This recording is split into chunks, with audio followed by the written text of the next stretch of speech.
Bismillahirrahmanirrahim. Assalamualaikum warahmatullahi wabarakatuh. Sebelumnya perkenalkan, saya Ufajri Urfatin, NIM 2241104031124, Prodi Pendidikan Bahasa Arab kelas 1 PBAC. Di sini saya akan menjelaskan makalah dasar-dasar teori pendidikan tentang faktor-faktor komponen pendidikan atau educational component factors, serta hakikat peserta didik dan alat pendidikan, atau the nature of student and educational tools. Jadi di sini langsung saja yang pertama membahas tentang faktor-faktor komponen pendidikan atau educational component factors. Apa sih itu pendidikan? Pendidikan merupakan sebuah upaya yang dilakukan secara sadar, terencana, dan tertata untuk membentuk generasi penerus sebagai sumber daya manusia yang memungkinkan kecakapan dan kemampuan dari segi pengetahuan, sikap, dan keterampilan. Pendidikan atau education is an effort that is made consciously, planned, and organized to form the next generation as human resource will have the skills and abilities in terms of knowledge, attitudes, and skills. Jadi, pendidikan itu merupakan sebuah upaya yang dilakukan manusia secara sadar dan memang sudah direncanakan agar bisa membentuk generasi-generasi yang bercakap dan mampu dari segi pengetahuannya ataupun dari sikap dan keterampilannya. Jadi, dengan adanya pendidikan itu bisa membentuk generasi-generasi yang memang mereka itu kompeten ataupun cakap dalam dalam segi pengetahuan, sikap ataupun keterampilannya. Kemudian, di dalam pendidikan itu terdapat komponen pendidikan, yakni pendidik dan peserta didik. Langsung saja, pendidik dan peserta didik itu merupakan sebuah komponen pendidikan yang memiliki keterkaitan dan tidak bisa dipisahkan. Pendidik tanpa peserta didik tidak akan memiliki arti, begitupun dengan peserta didik tanpa pendidik, maka tidak dapat memperoleh dan menerima proses pembelajaran dengan baik. Jadi maksud di sini itu, pokoknya pendidik dan peserta didik itu merupakan sebuah komponen yang memang saling membutuhkan dan saling berkaitan, agar bisa membentuk proses pendidikan yang baik.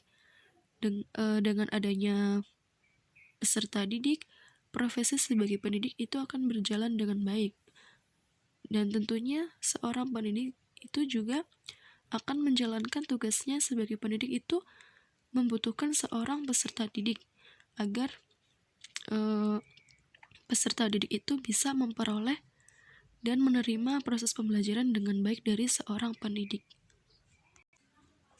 Kemudian yang selanjutnya kita akan membahas tentang komponen pendidikan. Komponen pendidikan berarti bagian dari sistem proses pendidikan yang menentukan berhasil atau tidaknya sebuah proses pendidikan. Komponen tersebut diantaranya yaitu yang pertama, tujuan pendidikan, kedua pendidik, tiga peserta didik, 4 materi, 5 metode media dan alat pendidikan, dan yang terakhir atau keenam itu lingkungan pendidikan.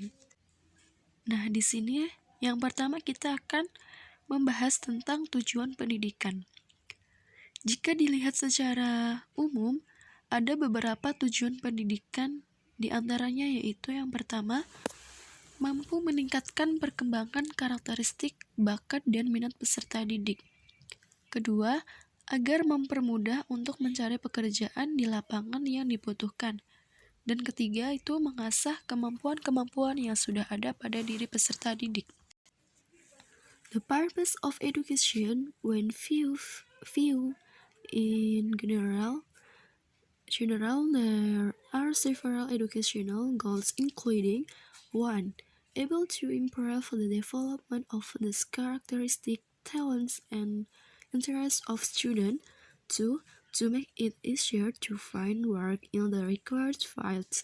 3. Hone the skills that already exist in yourself. Jadi, jika dilihat secara umum itu tujuan pendidikan diantaranya itu yang pertama tadi kan mampu meningkatkan perkembangan karakteristik, bakat, dan minat peserta didik. Jadi dengan adanya pendidikan, peserta didik bisa meningkatkan dan mengembangkan karakteristik mereka dan bisa mengembangkan bakat-bakat dan minat yang mereka mempunyai, dan tentunya dengan adanya pendidikan peserta didik lebih luasa dalam mengembangkan karakteristik mereka gitu. Dan kemudian yang kedua itu tadi agar mempermudah untuk mencari pekerjaan di lapangan yang dibutuhkan. Nah, ibaratnya ketika kita ingin menjadi seorang dokter, tentunya kita sangat memerlukan pendidikan terlebih dahulu. Tidak mungkin ketika kita menjadi dokter itu asal-asalan dan tidak mempunyai ilmu-ilmu tentang kedokteran gitu. Ataupun ketika kita akan menjadi seorang dosen ataupun guru, itu kita juga memerlukan pendidikan. Dengan melalui proses pendidikan ini kita bisa memperoleh ilmu-ilmu bagaimana cara mengajar ataupun mendidik dengan baik dan lain sebagainya. Nah, itu tujuan pendidikan agar mempermudahkan kita dalam mencari pekerjaan. Ibaratnya dengan adanya pendidikan kita lebih mudah dalam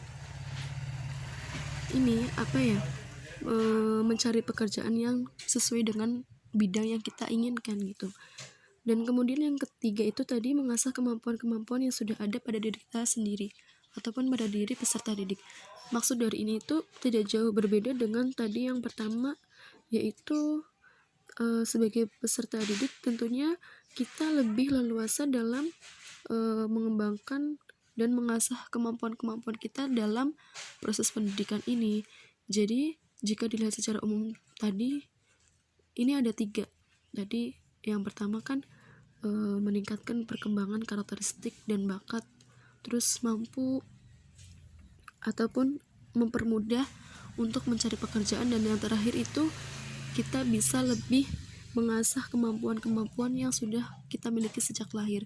Jadi itu tadi tujuan pendidikan jika dilihat secara umum. Selanjutnya di sini kita akan membahas tentang pendidik. Apa sih itu pendidik? Pendidik itu orang yang bertanggung jawab terhadap pelaksanaan pendidikan peserta didik. Maksud dari orang yang bertanggung jawab ini, sebagai pendidik itu merupakan orang yang memang profesinya itu bertanggung jawab terhadap peserta didik. Ibaratnya seorang pendidik itu harus membimbing, mendidik, dan mengajar anak-anak ataupun peserta didik agar bisa melakukan proses pembelajaran dengan baik gitu. Jadi seorang pendidik itu bertanggung jawab dalam proses pembimbingan pelajaran itu. Kemudian di sini itu pendidik dibagi menjadi 2, yakni yang pertama pendidik menurut kodrat, yaitu sebagai orang tua. Kemudian yang kedua itu pendidik menurut jabatan, yaitu sebagai guru. The person who is responsible for the implementation of the education of students. 1. Educators are divided into 2, namely educator by nature, namely as parents. 2. Educator according to position, namely as teachers. Jadi tadi yang pertama, pendidik menurut kodratnya itu sebagai seorang ataupun sebagai orang tua gitu. Jadi jika dilihat secara kodratnya itu pendidik ketika di sekolahan itu sebagai orang tua peserta didik itu. Makanya di sini itu ketika pendidik dalam proses pembelajaran harus bisa menjadi orang tua yang penuh kasih sayang dan bisa membuat anak-anak nyaman dalam proses pendidikan itu. Dan kemudian pendidik menurut jabatannya yaitu sebagai guru. Tentunya sebagai guru kita harus bisa bertanggung jawab dan profesional dalam membimbing peserta didik ketika proses pembelajaran gitu ya. Jadi menurut jabatannya pendidik itu harus bisa bagaimana caranya anak-anak ataupun peserta didik itu mampu mengembangkan pola pikir mereka ataupun bakat-bakat mereka gitu. Dengan adanya pendidik sebagai guru, kita sebagai peserta didik bisa lebih mudah dalam proses pendidikan gitu. Kemudian di sini saya akan membahas tentang guru sebagai pendidik. Teachers are educators who becomes figures, role models, and identification for student and their environment. Jadi maksud dari guru sebagai pendidik itu harus bisa menjadi tokoh panutan dan identifikasi bagi para peserta didik. Kita sebagai pendidik tentunya menjadi tokoh panutan bagi para peserta didik ketika dalam proses pembelajaran. Ibaratnya kita menjadi contoh bagi para peserta didik itu. Kemudian berkaitan dengan tanggung jawab, guru harus mengetahui serta memahami nilai norma, moral, dan sosial, serta berusaha berperilaku dan berbuat sesuai dengan nilai-nilai dan norma tersebut. Jadi sebagai seorang pendidik, tentunya kita harus memahami nilai-nilai norma sosial agar ketika kita berperilaku itu tidak melanggar nilai-nilai dan norma yang sudah ditentukan. Kemudian mengenai wibawa, guru itu harus memiliki kelebihan dalam merealisasikan nilai spiritual, emosional, moral, sosial, dan intelektual dalam pribadinya. Jadi ketika guru sebagai pendidik itu harus bisa profesional dan harus bisa menunjukkan wibawanya sebagai seorang pendidik agar anak-anak ataupun peserta didik itu bisa menghargai kita sebagai pendidik itu. Tentunya dengan adanya kewibawaan kita, peserta didik juga akan lebih memandang kita lebih baik lagi gitu, karena kita bisa menunjukkan bahwa profesi sebagai guru itu harus memiliki wibawa yang baik gitu. Kemudian selanjutnya, guru sebagai pengajar itu ada sejak kehidupan, maka sejak itu pula guru telah melaksanakan pembelajaran dan memang hal tersebut merupakan tugas dan tanggung jawabnya yang pertama dan utama. Mundu wujudil hayati wa mundu dhalikal hayin yakumul mu'allimu bitta'alum. Wahada fil waqi' huwal wajibu wal mas'uliyatul awwalu wal ahmu. Jadi di sini tuh guru sebagai pengajar sejak adanya kehidupan, sejak itu pula guru telah melaksanakan pembelajaran dan memang hal tersebut itu merupakan tugas dan tanggung jawab yang pertama dan utama. Jadi guru pokoknya itu pengajar yang bertugas utama dalam proses pendidikan ataupun dalam proses pembelajaran.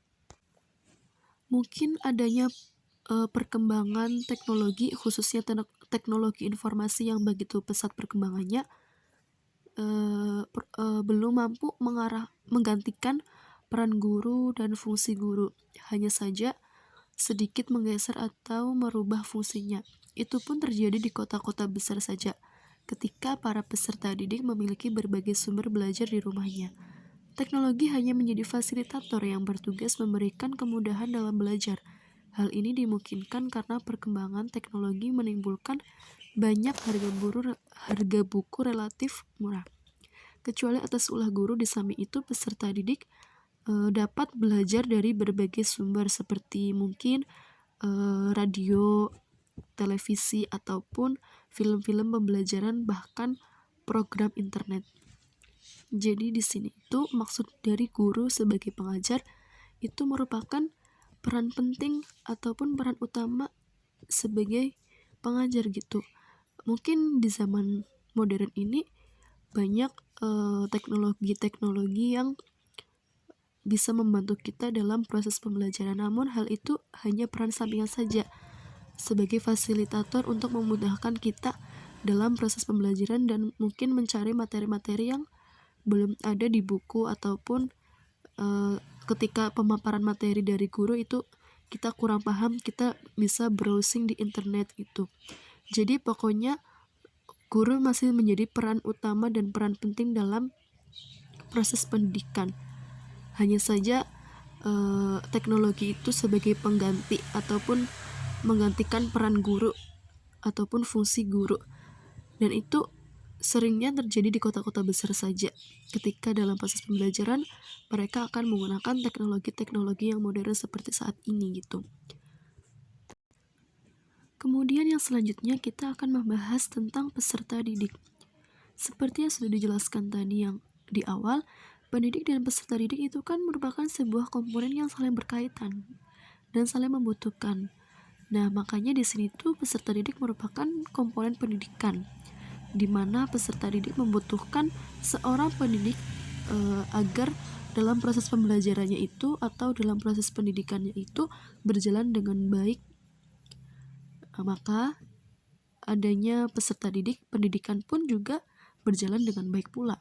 Makanya di sini peserta didik itu masuk dalam komponen pendidikan. Kemudian yang keempat itu ada materi. Nah, di sini tidak mungkin kan kita ketika dalam proses pembelajaran tidak ada materinya gitu kan. Tidak mungkin sekali ketika dalam belajar kita hanya cuman mungkin kayak bertemu tanpa adanya materi gitu. Tujuannya pendidikan juga kan kita mencari materi-materi yang belum kita ketahui. Makanya di sini itu materi itu menjadi komponen pendidikan. Materi-materi itu bisa dicari mungkin dari buku ataupun dari internet. Banyak sekali sekarang ataupun mudah sekali ketika kita mencari informasi-informasi yang belum kita ketahui. Kita mencari di internet itu bakalan keluar semua materi-materi yang kita cari. Dan di sini makanya dengan adanya materi, proses pendidikan ataupun proses pembelajaran akan lebih efektif lagi, karena kita memang tujuannya dalam belajar kan kita mencari materi yang kita belum ketahui gitu. Jadi di sini materi itu merupakan komponen pendidikan yang penting juga.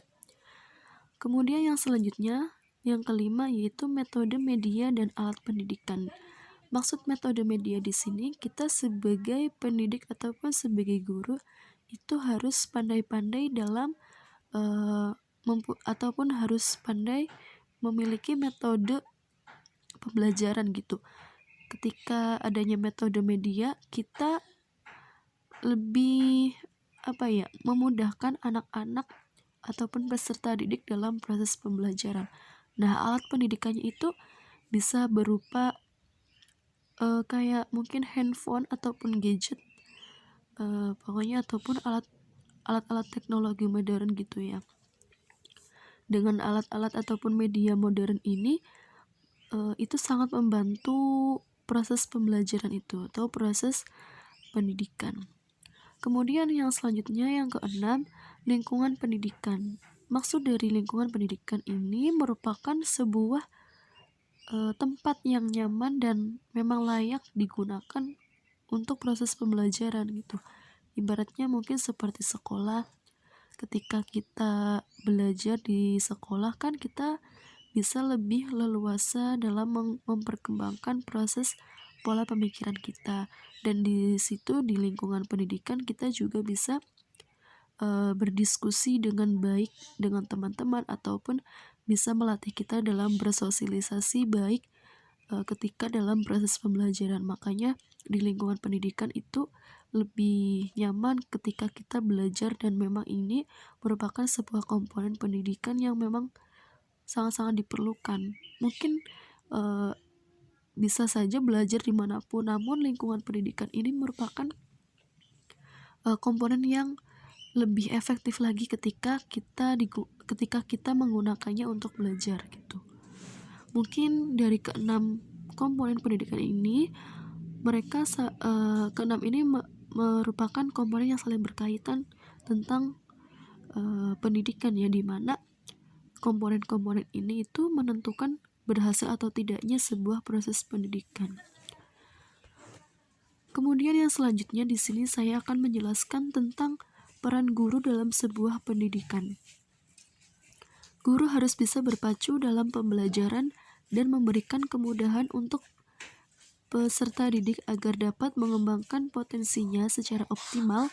Dalam hal ini, guru harus kreatif, profesional, dan menyenangkan dengan memposisikan diri sebagai berikut.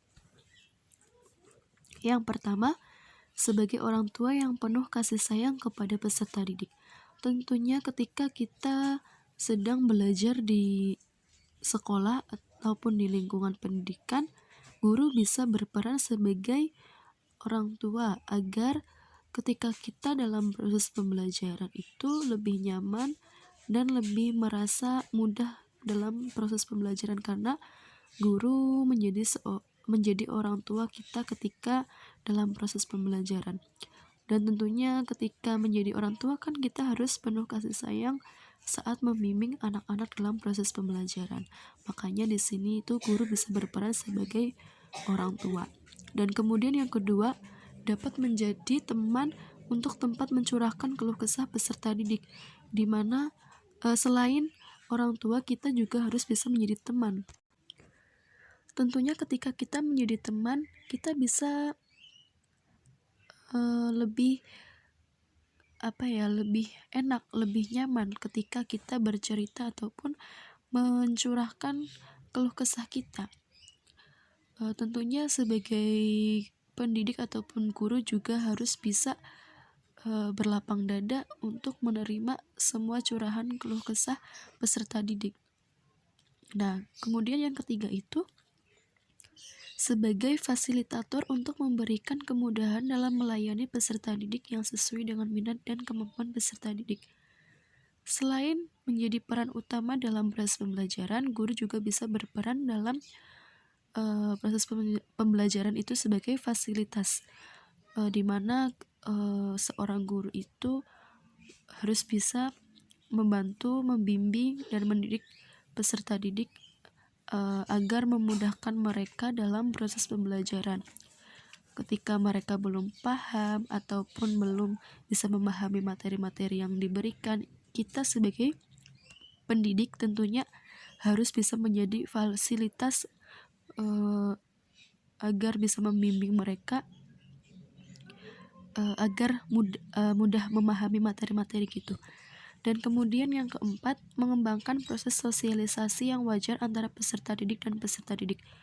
Nah, dengan adanya pendidikan, kita juga bisa mengembangkan proses sosialisasi. Nah, di sini guru harus berperan penting dalam membimbing proses sosialisasi tersebut. Ibaratnya ketika dalam proses pembelajaran kita bisa berperan mengajarkan dan membimbing anak-anak agar bisa berkomunikasi dan bersosialisasi dengan baik dan wajar.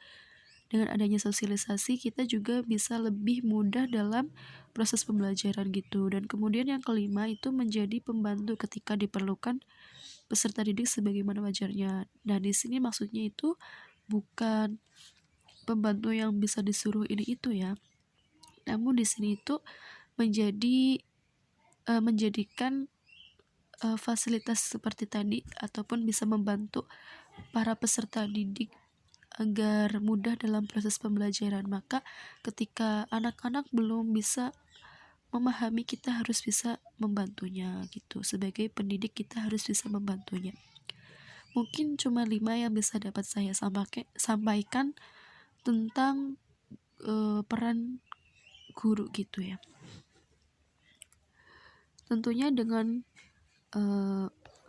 guru ataupun peran guru dalam sebuah pendidikan ini akan memudahkan ataupun memberikan kemudahan untuk peserta didik dalam proses pengembangan potensinya gitu. Dan kemudian selanjutnya kita akan masuk tentang hakikat peserta didik dan alat pendidikan atau the nature of student and educational tools.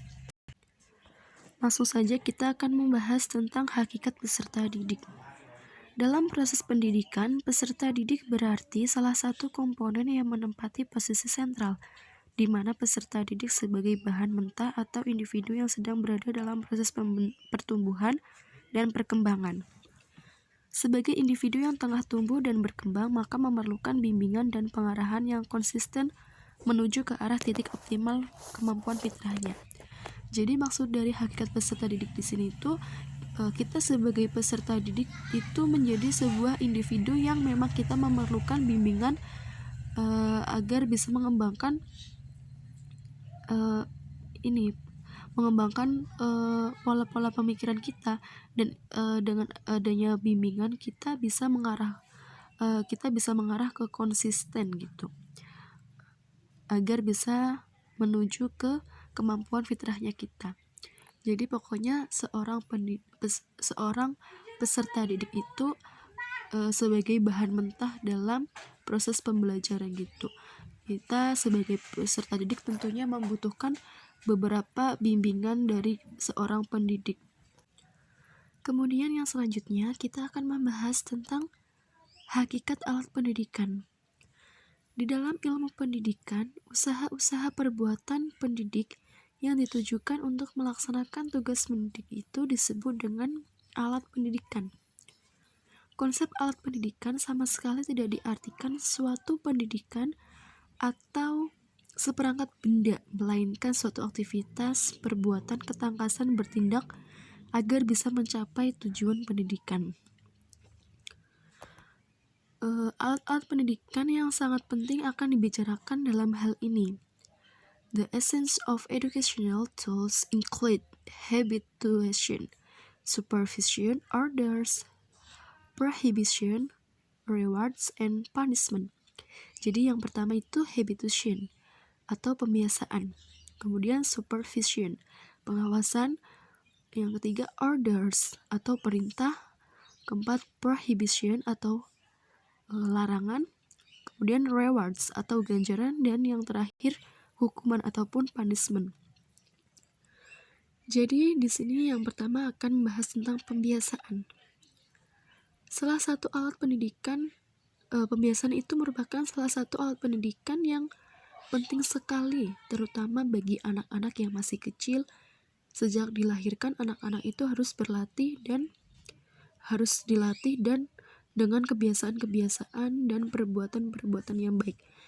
Mungkin seperti contohnya ketika anak-anak dilatih dengan kebiasaan-kebiasaan mandi dan tidur di waktu yang tepat ataupun di waktu tertentu, diberi makan dengan teratur dan lain sebagainya.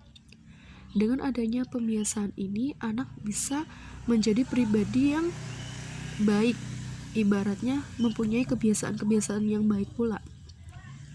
Dan tentunya syarat pembiasaan ini agar tercapai dan mendapatkan hasil yang baik, maka mulailah pembiasaan itu sebelum terlambat. Kemudian pembiasaan ini tuh harus dilakukan secara terus-menerus.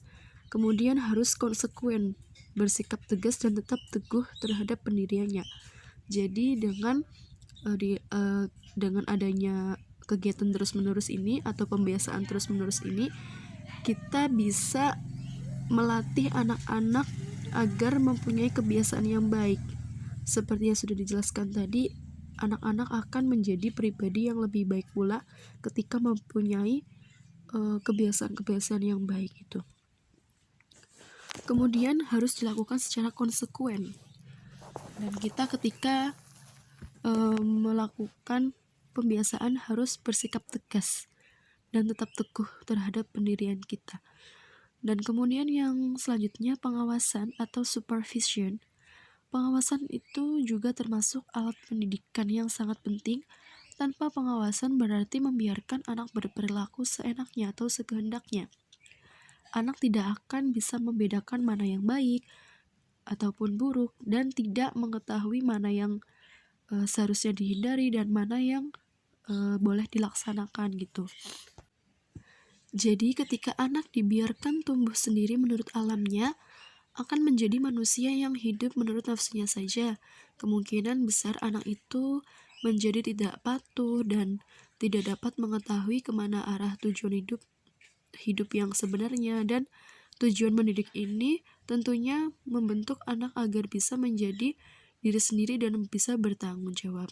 Makanya dengan adanya pengawasan, kita bisa membimbing ataupun menjadikan anak itu agar tidak melakukan hal seenaknya sendiri atau semaunya sendiri. Dengan adanya pengawasan itu, anak bisa menjadi manusia yang patuh dan tidak menuruti hawa nafsunya saja.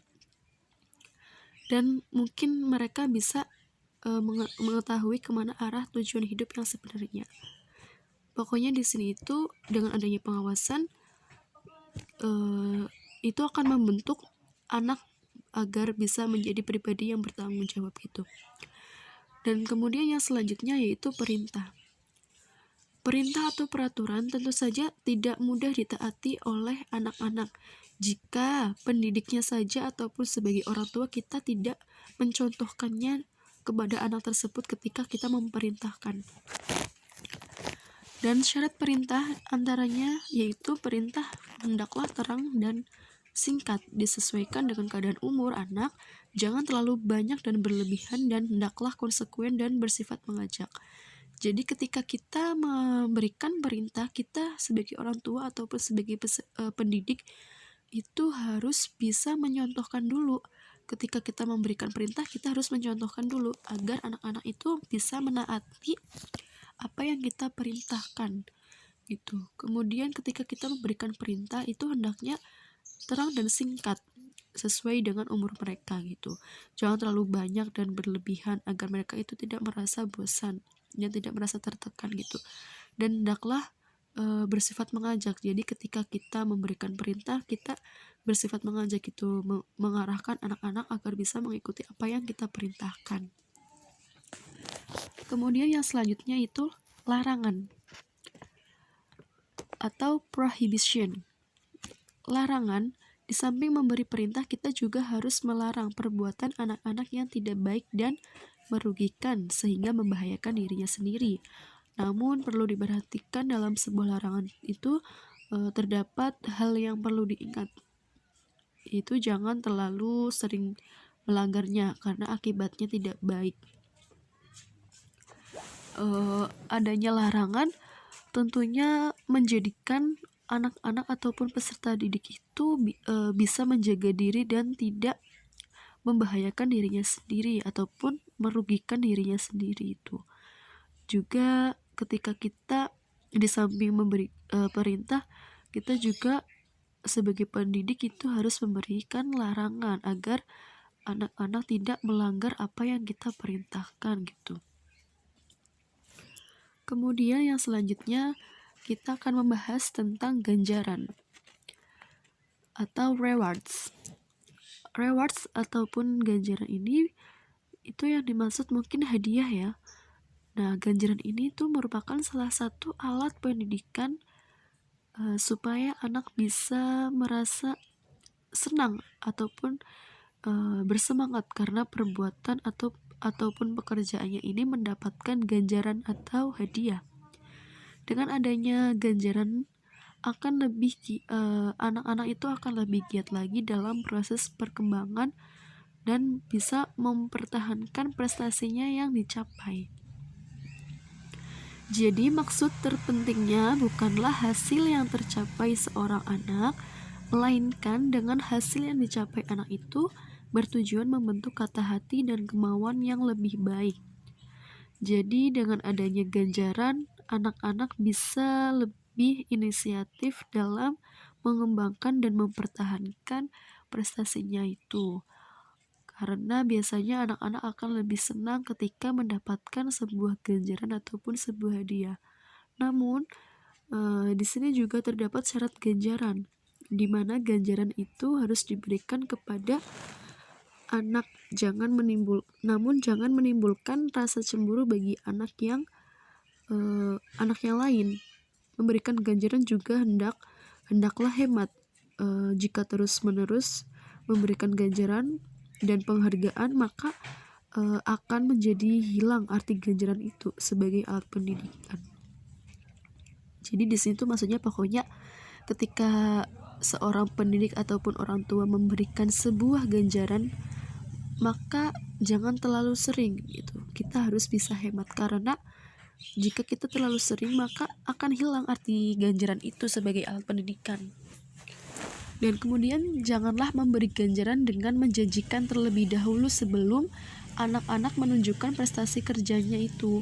Nah, hal ini itu akan membuat anak-anak terburu-buru dalam bekerja dan membawa kesukaran bagi beberapa anak yang kurang pandai. Jadi pokoknya di sini tuh dengan adanya ganjaran akan menimbulkan ataupun membuat anak inisiatif dalam belajar agar lebih semangat lagi dalam proses meningkatkan dan mempertahankan prestasi yang mereka capai gitu. Kemudian yang selanjutnya di sini akan membahas tentang hukuman atau punishment. Masalah hukuman merupakan masalah yang etis yang menyangkut soal buruk dan baik serta soal norma-norma. Hukuman diberikan agar peserta didik tidak melanggar peraturan ataupun perintah, apalagi melakukan kesalahan. Nah, sebagai alat pendidikan, hukuman merupakan sebuah jawaban atas suatu pelanggaran yang dilakukan oleh anak-anak ataupun dilakukan oleh peserta didik. Sedikit banyaknya itu akan bersifat tidak menyenangkan. Namun di sini itu tujuan hukuman itu agar memberikan arahan yang baik untuk kepentingan anak itu sendiri. Jadi dengan adanya hukuman, anak-anak itu bisa menyadari bahwa mereka itu melaksanakan kesalahan, dan tujuannya hukuman ini tentunya untuk mengarahkan dan memperbaiki apa yang sudah mereka apa yang kesalahan mereka yang sudah mereka lakukan gitu. Dengan adanya hukuman ini juga merupakan sebuah jawaban atas sebuah pelanggaran yang mereka sudah lakukan gitu. Pokoknya ketika anak-anak sedang melakukan kesalahan, di sisi itu kita juga harus memberikan hukuman agar mereka itu bisa menyadari apa yang telah mereka lakukan itu salah gitu. Mungkin cukup sekian yang bisa dapat saya sampaikan tentang alat-alat pendidikan. Jadi tadi yang pertama itu alat-alat pendidikan, yakni pembiasaan, pengawasan, perintah, larangan, ganjaran, dan hukuman. Atau dalam bahasa Inggrisnya itu habitation, subversion, order, prohibition, reward, and punishment.